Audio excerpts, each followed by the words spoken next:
Live cities की night bulletin दिन भर बिहार में आपका स्वागत है। मैं हर्षिता सिंह। सबसे पहले आज की सुर्खियों पर एक नजर। बेतिया में पर्यटन मंत्री के बेटे ने क्रिकेट खेल रहे बच्चों को पीट पीट कर किया अधमरा। बेटे के बचाव में सामने आए पर्यटन मंत्री नारायण शाह। मंत्री मुकेश साहनी पर उनकी ही पार्टी के नेता ने लगाया बड़ा आरोप। यूपी में दमखम से चुनाव लड़ेगा जेडीयू, बीजेपी के साथ बढ़ेगा घमासान। यूपी में जेडीयू की अलग राह पर शिवानंद तिवारी का हमला। सांसद चिराग पासवान ने नीतीश कुमार के शासन को बताया महाजंगल राज। तेजस्वी यादव को अनाड़ी कहे जाने पर मंत्री नितिन नवीन पर भड़के आरजेडी विधायक अनिल सहनी। गणतंत्र दिवस को लेकर के पटना के गांधी मैदान में परेड का हुआ रिहर्सल और मौसम विभाग ने बारिश को लेकर 48 घंटे का दिया अल्टीमेटम। और अब खबरें विस्तार से। बेतिया के मुफस्सिल थाना क्षेत्र के बरहट हरदिया गांव में आज उस समय अफरा तफरी मच गई जब पर्यटन मंत्री नारायण शाह के बेटे बबलू ने बगीचे में खेल रहे बच्चों को पीटकर अधमरा कर दिया। ग्रामीणों का आरोप है कि मंत्री के बेटे और भतीजे ने कई राउंड फायरिंग भी की। स्थानीय लोगों ने मंत्री के बेटे और भतीजे के पास से कई हथियार भी बरामद किया। घटना की जानकारी मिलते ही मौके पर पुलिस पहुंच गई। तब तक गाड़ी छोड़कर मंत्री का बेटा और उसके साथ ही भाग गए। ग्रामीणों ने गाड़ी को कब्जे में ले लिया। बाद में उस गाड़ी को पुलिस ने अपने कब्जे में लिया। मंत्री का बेटा जिस गाड़ी पर आया था उस पर मंत्री बिहार सरकार का बोर्ड भी लगा हुआ है। पुलिस ने मारपीट और गाड़ी से हथियार बरामद होने की बात कही, जबकि फायरिंग से इनकार किया। पर्यटन मंत्री नारायण शाह ने मारपीट व फायरिंग मामले में बेटे के बचाव में उतर गए। पर्यटन मंत्री नारायण शाह ने कहा है कि उनकी 2 बीघा पुश्तैनी जमीन पर स्थानीय ग्रामीण अतिक्रमण कर रहे हैं, जिसे हटवाने के लिए सबसे पहले उनके भाई वहां पहुंचे थे। भाई के साथ मारपीट की खबर फोन पर मिलते ही चाचा की मदद के लिए मेरा बेटा बबलू और उसके साथ ही वहां पहुंचे। उसके बाद स्थानीय लोगों ने उनके साथ मारपीट की। मंत्री ने ये भी कहा है कि ये मेरी गाड़ी नहीं है बल्कि ये निजी गाड़ी है और उसी गाड़ी को मेरा बेटा मौके पर गया था लेकर। स्थानीय लोगों ने ही मेरे बेटे को जान से मारने की कोशिश की। मेरे बेटे ने जान बचाने के लिए पिस्टल लहराया, फिर वहां से जान बचाकर भाग खड़ा हुआ। मत्स्य एवं पशुपालन मंत्री मुकेश साहनी को उनकी ही पार्टी के नेता ने परेशान कर दिया है। उनकी परेशानी बढ़ा दी है। वीआईपी के छात्र नेता विकास बॉक्सर ने मंत्री मुकेश साहनी पर कई गंभीर आरोप लगाए। उन पर ट्रांसफर और पोस्टिंग के नाम पर करोड़ों रुपए के घोटाले करने का आरोप लगाया है। छात्र नेता ने सबूत देने का भी मीडिया के समक्ष दावा किया। विकास ने कहा कि मुकेश साहनी बिहार को बर्बाद करने के लिए सत्ता से जुड़े हैं। इनका बस यही काम है, कहीं पर भी जाओ और लूट लो। वो अपने समाज को ठगने के लिए पहले थोड़ा नोटों की बारिश करते हैं, फिर लूटने में काम में लग जाते हैं। विकास ने यह भी दावा किया है कि मंत्री मुकेश साहनी ने कई लोगों से ट्रांसफर पोस्टिंग के नाम पर लाखों करोड़ों रुपए की वसूली की है। यूपी विधानसभा चुनाव को लेकर आने वाले दिनों में जेडीयू और बीजेपी के बीच घमासान बढ़ने वाला है। सबसे बड़ी बात यह है कि बिहार में बीजेपी के साथ गठबंधन सरकार चला रही जेडीयू ने उत्तर प्रदेश में अलग चुनाव लड़ने का ऐलान कर दिया। कल ही राष्ट्रीय अध्यक्ष ललन सिंह ने यूपी में 26 सीटों की घोषणा की थी। सूत्रों की माने तो उन सीटों को जीतने के लिए जेडीयू की ओर से जोरदार प्रचार की तैयारी भी की जा रही है। उत्तर प्रदेश के जेडीयू प्रभारी केसी त्यागी के अनुसार मुख्यमंत्री नीतीश कुमार अभी कोरोना को लेकर होम आइसोलेशन में हैं। जैसे ही वो होम आइसोलेशन से बाहर आएंगे, संभव है कि वो भी प्रचार के लिए यूपी जाएं।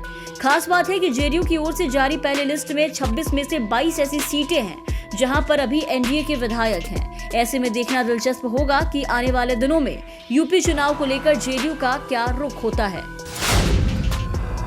यूपी चुनाव में बीजेपी और जेडीयू के बीच गठबंधन नहीं हो सका। जेडीयू ने अलग राह पकड़ ली है। अब इसे लेकर आरजेडी के राष्ट्रीय उपाध्यक्ष शिवानंद तिवारी ने मुख्यमंत्री नीतीश कुमार को घेरा है। शिवानंद तिवारी ने कहा है कि बिहार में सरकार की स्थिति डावाडोल है और गठबंधन के नेता आपस में ही मुंह लड़ा रहे हैं। यूपी चुनाव के मामले में नीतीश कुमार ने मौन साध लिया। गठबंधन पर उनकी पकड़ पहले की तरह नहीं रही। सरकार 5 साल पूरा कर पाएगी कि नहीं, इसमें भी संदेह है। सरकार की डवाडोल स्थिति देख अपराधियों ने भी मन मिजाज बढ़ा दिए हैं। पटना अपराध की राजधानी बनकर रह गई है। दिन दहाड़े ज्वेलरी की दुकान में करोड़ों की लूट हो रही है। अन्य जिलों में अपराध बढ़ते चले जा रहे हैं। लोजपा रामविलास पार्टी के राष्ट्रीय अध्यक्ष व जमुई के सांसद चिराग पासवान ने एक बार फिर मुख्यमंत्री नीतीश कुमार पर बड़ा हमला बोला है और उनके शासन को महाजंगल राज बताया। उन्होंने कहा है कि भले ही सरकार सुशासन का जितना भी ढोल पीट ले, लेकिन बिहार में जरा सा भी सुशासन नहीं है, यहाँ महाजंगल राज है। उन्होंने कहा कि ये कौन सा डर है कि नीतीश कुमार को जंगल राज की याद दिलानी पड़ रही है, जबकि ये खुद 16 साल से सत्ता में है। उन्होंने कहा कि पटना में बाकरगंज की डकैती बिहार की सबसे बड़ी डकैती है। अपराधी बेखौफ होकर घटनाओं को अंजाम दे रहे हैं। अपराधियों को पुलिस का भी कोई डर या खौफ नहीं है। नीतीश कुमार केवल जंगल राज कहकर युवाओं को डरा रहे हैं। नेता प्रतिपक्ष तेजस्वी यादव को अनाड़ी कहे जाने पर आरजेडी विधायक भड़क गए। मुजफ्फरपुर में आरजेडी विधायक अनिल सहनी ने बीजेपी के वरीय नेता व पथ निर्माण मंत्री नितिन नवीन को खूब खरी खोटी सुना दी। आरजेडी विधायक अनिल सहनी ने कहा कि तेजस्वी यादव को अनाड़ी कहने वाले नेता तो खुद भिखारी हैं। बीजेपी वाले खुद भीख मांगकर सरकार चला रहे हैं। दरअसल पथ निर्माण मंत्री नितिन नवीन कल मुजफ्फरपुर गए थे। वहीं पत्रकारों से बात करते हुए नितिन नवीन ने तेजस्वी यादव को अनाड़ी कह दिया। इसी पर आज आरजेडी विधायक अनिल सहनी बीजेपी नेता पर काफी गर्म हो गए। बिहार में हाल ही में पंचायत चुनाव जीतकर नवनिर्वाचित मुखिया और उनके परिजन लगातार अपराधियों के निशाने पर बने हैं। अब तक सूबे में 6 मुखिया की हत्या हो चुकी है। नए मामले में अपराधियों ने सीतामढ़ी में मुखिया के भाई की नृशंस हत्या कर दी। हत्या से आक्रोशित ग्रामीणों ने थाने के सामने सड़क जाम कर अपना विरोध प्रदर्शन किया। मृतक की पहचान आवापुर दक्षिणी पंचायत के मुखिया जकाउल्ला उर्फ जैकी के भाई मोहम्मद नसरुल्लाह के रूप में की गई। बताया जाता है कि नसरुल्लाह पर अपराधियों ने चाकू व रॉड से हमला कर दिया, जिसमें वो बुरी तरह जख्मी हो गए। लोगों ने उसे आनन फानन में अस्पताल में भर्ती कराया, लेकिन वो बच नहीं सके। पुलिस फिलहाल मामले की छानबीन में जुट गई है। कोरोना की तीसरी लहर के बीच अब गणतंत्र दिवस का उत्साह लोगों के बीच दिखने लगा है। इसे लेकर आज पटना के गांधी मैदान में जवानों ने परेड का रिहर्सल किया। गांधी मैदान में जवानों की 13 टुकड़ियां लगातार परेड के रिहर्सल में जुट गई। आज भी जवानों ने परेड का रिहर्सल किया। इस दौरान जवान कोरोना गाइडलाइंस का भी पालन करते दिखाई दिए।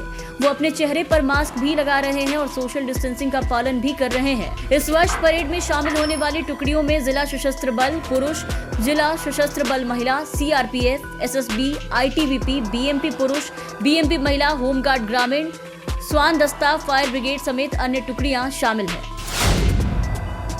बिहार में पड़ रही भीषण शीतलहरी के बीच अब पटना समेत कई जिलों में बारिश हो रही है। आज सुबह में पटना, वैशाली, नालंदा, नवादा, गोपालगंज समेत अन्य जिलों में हल्की बारिश हुई। वहीं आज धूप नहीं के बराबर निकला। धूप निकलने के बाद भी लोगों पर गर्मी का असर नहीं हुआ। दूसरी ओर मौसम विभाग ने बारिश को लेकर के बिहार में अगले 48 घंटे का अलर्ट जारी किया है। सूबे के कई इलाकों में गरज के साथ आकाशीय बिजली गिरने और बारिश की संभावना जताई है। इस दौरान ओला गिरने की भी उम्मीद है। मौसम विभाग के मुताबिक अरब सागर और बंगाल की खाड़ी से आ रही ठंडी हवा का असर राज्य में देखा जा रहा है। इसे लेकर मौसम विभाग ने पटना सहित अन्य जिलों में लोगों से सावधान रहने की अपील की है। फिलहाल के लिए इस बुलेटिन में बस इतना ही। आप बने रहे लाइव सिटीज के साथ। अगर आप हमारे ये वीडियो हमारे YouTube पे देख रहे हैं तो हमारे चैनल को सब्सक्राइब करें, साथ ही बेल आइकन जरूर दबाएं ताकि हम आपको हर खबरों से अपडेट रख सके। और अगर आप हमारा ये वीडियो हमारे फेसबुक पेज के माध्यम से देख रहे होंगे तो हमारे फेसबुक पेज को लाइक और फॉलो जरूर करें।